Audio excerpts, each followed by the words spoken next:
बालार्कमण्डलाभासां चतुर्बाहुं त्रिलोचनां पाशांकुशवराभीतिर्धारयन्तीं शिवां भजे। नमस्कार, स्वागत है आपका आचार्यवाणी में। मैं आचार्य डॉक्टर विक्रमादित्य आपके साथ हूँ और आज का विषय हमारा है कि सिंह राशि वालों के लिए बृहस्पति का जो परिवर्तन हो रहा है, वक्र गति में होने जा रहे हैं। मार्गी चल रहे थे, वक्र गति में जाने वाले हैं, यानी उल्टी चाल चलने वाले हैं। ऐसे में सिंह राशि वालों के लिए या सिंह लग्न वालों के लिए क्या कुछ प्रभाव उत्पन्न करने वाले हैं। चाहे आपकी जन्म लग्न सिंह है या आपकी राशि सिंह है, तो दोनों का प्रभाव आपको समझ लेना चाहिए। कई बार क्या होता है कि जन्मपत्र के दृष्टिकोण से लग्न प्रभावी होती है, लग्न प्रभावी होती है, इसको बहुत अच्छे से समझना पड़ता है। लेकिन हम यहाँ प्रभाव जो है दोनों के हिसाब से बताने का प्रयास करते हैं। चाहे आपकी सिंह राशि है, चाहे वो जन्म लग्न है, उसके हिसाब से भी आप उसको समझ सकते हैं। तो सिंह राशि वालों, विशेष तौर पर सबसे पहले तो आप ये समझने का प्रयास कीजिए आपके लिए बृहस्पति कहाँ के स्वामी हैं। इस वक्त बृहस्पति महाराज आपके भाग्य में चल रहे हैं, लेकिन बृहस्पति में के साथ साथ राहु भी वहाँ चल रहे हैं। तो बृहस्पति का पूर्ण प्रभाव जिस प्रकार से पिछले 4-6 महीनों में आपको देखने को मिला, जितना सुंदर तरीके से होना चाहिए था, वो हो नहीं पाया। ये आपने भी महसूस किया होगा। कारण है बृहस्पति का राहु के साथ युति युक्त होकर गुरु चांडाल योग गोचर में बनाकर वहाँ पर उपस्थित होना। बृहस्पति महाराज आपकी राशि के अनुसार से आपके पंचम के और खासतौर पर आपके अष्टम के स्वामी हैं। पंचम भाव जो है वो आपके राशि के अनुसार से यदि देखें तो बुद्धि संतान का भाव माना जाता है। आपकी राशि लग्न को बहुत इंपॉर्टेंट प्रभाव बृहस्पति का रहता है और साथ साथ अष्टम भाव का भी स्वामी बृहस्पति हैं। दोनों के स्वामी होकर बृहस्पति महाराज इस वक्त भाग्य में राहु के साथ अपनी युति बनाए रखे हैं। 6 सितंबर को बृहस्पति महाराज वक्र स्थिति में जाएंगे और वक्र होने के बाद करीब करीब उस दिन जिस प्रकार का योग बन रहा है, सुबह 4:27 पर वक्र गति को प्राप्त करेंगे, यानी चलती हुई सीधी चाल से उल्टी चाल होंगे। उस वक्त वो 21 अंश के होंगे, यानी मेष राशि पर 21 अंश के करीब आगे चल चुके होंगे। भरणी नक्षत्र के 3य चरण पर जा चुके होंगे। लेकिन जैसे ही वो वक्र होना शुरू करेंगे तो 4 महीने तक लगातार 31 दिसंबर तक लगातार पीछे की स्टेप बाय स्टेप धीरे धीरे अपनी गति को पीछे की तरफ लाते दिखाई देंगे। तो कहाँ तक पहुँच जाएंगे? ये 11 अंश तक पहुँच जाएंगे वक्र स्थिति में जाते जाते, और अश्विनी के 4th चरण तक पहुँच जाएंगे।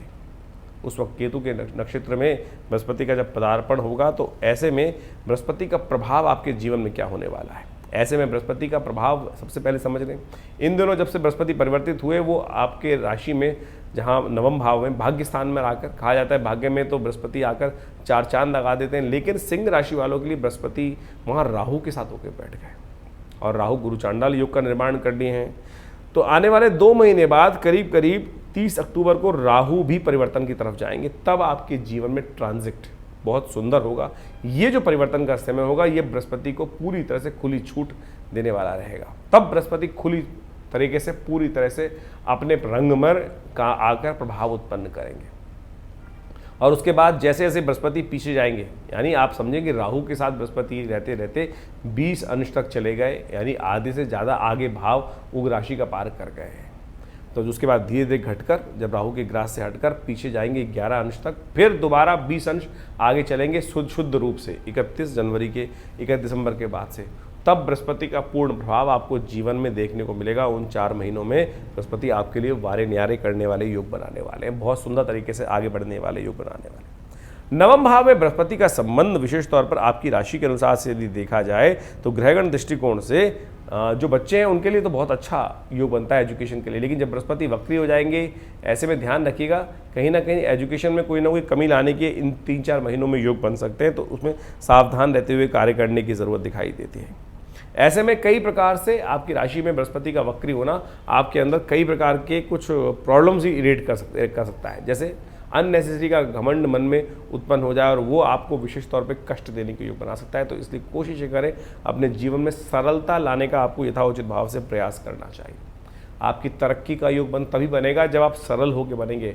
ज़्यादा घमंड, ज़्यादा जब एग्रेसिवनेस आपकी बृहस्पति के कारण से यहाँ हो रही, जो वक्र गति में बृहस्पति आ जाएंगे, उसके कारण से कष्ट होने के योग बन सकते हैं। ऐसे में विशेष तौर पर यश तो प्राप्त होने के योग दिखाई देते हैं, लेकिन साथ साथ कोई कलंक वाला भाव भी आपके जीवन में आपको परेशान करने के योग दे सकता है। तो इसलिए थोड़ी सरलता भाव।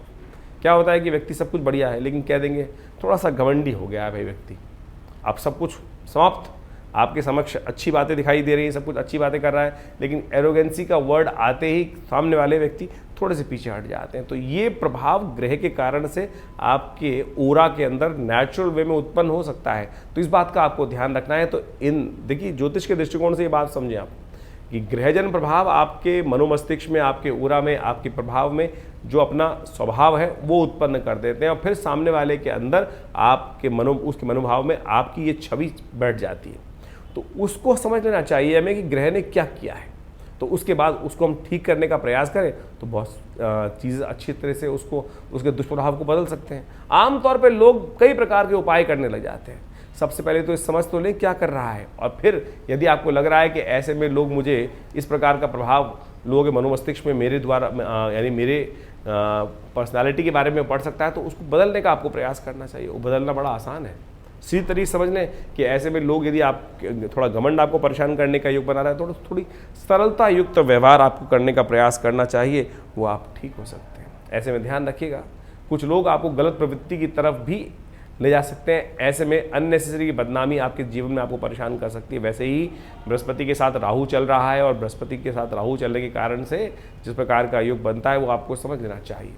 तो वो अननेसेसरी थोड़ा सा कष्ट देने के योग आपके जीवन में परेशान करने के योग बना सकता है। जो लोग ओल्ड एज में हैं उनको बहुत ज़्यादा ध्यान रखने की ज़रूरत है। जो थोड़े से करीब 60-70 के आसपास के लोग जिनकी राशि में योग बन रहे हैं, इस प्रकार का बृहस्पति यहाँ पे होना, तो ऐसे में ध्यान रखते हुए कार्य करने का प्रयास कीजिएगा। लोग आपके विशेष तौर पर कैरेक्टर पर, आपके कई चीज़ों पर अननेसेसरी कुछ ना कुछ लांछन लगाने का कार्य कर सकते हैं। तो ऐसे में उससे आपको बचने का थोड़ा ध्यान रखते हुए कार्य करने की ज़रूरत है। ऐसे में थोड़ी चिंताएं मन में परेशान कर सकती हैं, क्योंकि बृहस्पति के साथ राहु की युति जिस प्रकार की चल रही है और बृहस्पति जिस प्रकार से वक्र गति में चल रहे हैं, तो ऐसे में संतान की चिंता आपको व्यर्थ रूप से परेशान करने की स्थिति उत्पन्न कर सकती है। तो इसके लिए कुछ खास उपाय अवश्य आपको करने का प्रयास करना चाहिए। देखिए, सबसे पहला उपाय तो अपने आप अंदर धर्म का उदय करने का प्रयास करें। जितने धर्म से विमुख रहेंगे उतना ज़्यादा आपके परिवार में, आपके घर में, आपकी संतान में जो अशांति का वातावरण उत्पन्न होने का योग बन सकता है। सबसे पहला धर्मयुक्त आचरण करने का प्रयास करें। थोड़ा परमात्मा की उपासना, सत्य जो भी हो सकता है, धर्म का मतलब है थोड़ा भगवान का पूजन, ध्यान इत्यादि सरलता अपने जीवन में लाने का आपको प्रयास करना चाहिए। थोड़ा दान पुण्य कर दें, जितना हो सकता है सहयोग करने का प्रयास कीजिए। जितने धर्म से विमुख होंगे उतना ज़्यादा संतान को कष्ट होने का युग बनता है। तो ये साफ रूप तौर पे समझ लीजिए। ऐसे में 2 ग्रहों का परिवर्तन विशेष तौर पे आप समझ लिए, करीब अब से 2 महीने बाद करीब आप समझें राहु महाराज भी 30 अक्टूबर को करीब परिवर्तन की तरफ जाएंगे। तब हमने कहा ना, आपको बृहस्पति पूरी तरह से बहुत सुंदर आपको प्रभाव उत्पन्न करने की योग देगी, लेकिन तब तक थोड़ा सावधान रहेगा। 4 नवंबर को शनि महाराज भी वक्रगति से मार्गी की तरफ आ जाएंगे, तो वो भी थोड़ा सा आपके लिए एक बात को ध्यान रखने वाला होगा कि शनि का अंकुश बृहस्पति में लगातार बना रहेगा। तो ऐसे में कुछ शनि का उपाय भी लगातार आपको करने का प्रयास करना चाहिए। शनिवार के दिन हनुमान जी के मंदिर में जाकर हनुमान जी को चोला चढ़ा दीजिए कभी, क्योंकि आपका बृहस्पति का प्रभाव है कि धर्म से ही आपको लाभ प्राप्ति होने के योग दिखाई देते हैं। तो ये सुंदर तरीके से कुछ उपाय लगातार करते रहेंगे तो बहुत लाभ प्राप्ति के योग बन पाएंगे, क्योंकि बृहस्पति महाराज आपकी राशि के अनुसार से भाग्य के स्वामी, विशेष तौर पर बुद्धि के, विवेक के स्वामी भी दिखाई देते हैं और साथ साथ बड़ा इंपॉर्टेंट प्रभाव भी उत्पन्न करने वाले हैं। भाग्य के द्वारा बहुत अच्छे से लाभ मिलने के योग दिखाई देते हैं। कुछ सावधानी है जो हमने आपको बताई है, उनको समझते हुए कार्य करेंगे तो बहुत सुंदर रहेगा। धन्यवाद।